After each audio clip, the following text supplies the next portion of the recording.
ನೋಡಿ ಯಾಕಿದು ದಂಗಲ್ ನಡೀತದೆ? ಈಗ ನಾವಂತೂ ಇದ್ರ ಬಗ್ಗೆ ಬಹಳ ಸ್ಪಷ್ಟವಾಗಿ ಹೇಳಿದ್ದೀನಿ, ಮುಂಚೆನೂ ಹೇಳಿದ್ದೀನಿ. ಯಾರನ್ನ CM ಹುದ್ದೆ ಕೇಳಬೇಕು, DCM ಹುದ್ದೆ ಕೇಳಬೇಕು, ಮಂತ್ರಿ ಹುದ್ದೆ ಕೇಳಬೇಕು ಅಂದರೆ ಎಲ್ಲರದ್ದು ಹಕ್ಕಿದೆ. ನಮ್ಮದು ಆಂತರಿಕ ಪ್ರಜಾಪ್ರಭುತ್ವ ಇದೆ, ಕೇಳ್ಬೋದು. ಆದರೆ ಯಾವ ವೇದಿಕೆಯಲ್ಲಿ ಕೇಳಬೇಕು.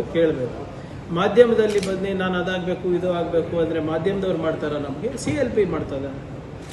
ಅಲ್ಲಿ ಹೈಕಮಾಂಡ್ ಇದೆ, ನಮ್ಮ CLP ನಾಯಕರಿದ್ದಾರೆ, PCC ಅಧ್ಯಕ್ಷರಿದ್ದಾರೆ, ಅಲ್ಲಿ ಹೋಗಿ ಹೇಳ್ಕೊಂಡ್ರೆ ಒಳ್ಳೆಯದು. ಜನರು ನಮಗೆ 136 ಸೀಟ್ ಕೊಟ್ಟಿರೋದು ಕೆಲಸ ಮಾಡೋಕ್ಕೆ, ಬೀದಿನಲ್ಲಿ ಬಂದು ಜಗಳ ಆಡೋಕ್ಕಲ್ಲ.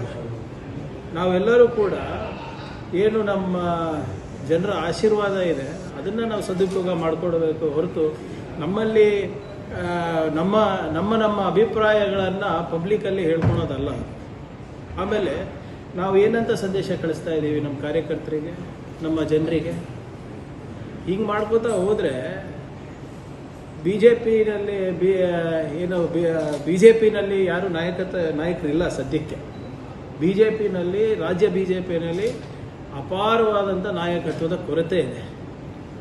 ನಾವುಗಳಿಗೆ ಮಾತಾಡೋದ್ರಿಂದ ಅಲ್ಲಿನ ನಾಯಕತ್ವನೂ ಬೆಳೆಸ್ತೀವಿ, ಜೊತೆಗೆ ಇಲ್ಲಿ ನಮ್ಮ ಕಾರ್ಯಕರ್ತರು ಕೂಡ ಅವರಿಗೂ ಕೂಡ ಬೇಜಾರಾಗಂಗೆ ನಡ್ಕೊಳ್ತಾ ಇದ್ದೀವಿ.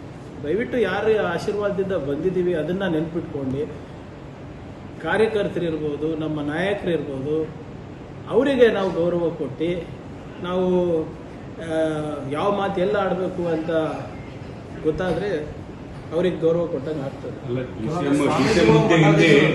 ನೀವು ಇನ್ನು ನಮ್ಮ ಚಾನಲ್ ಸಬ್ಸ್ಕ್ರೈಬ್ ಮಾಡಿಲ್ಲ ಅಂದ್ರೆ ಈಗಲೇ ಸಬ್ಸ್ಕ್ರೈಬ್ ಮಾಡಿ, ಶೇರ್ ಮಾಡಿ, ಲೈಕ್ ಮಾಡಿ.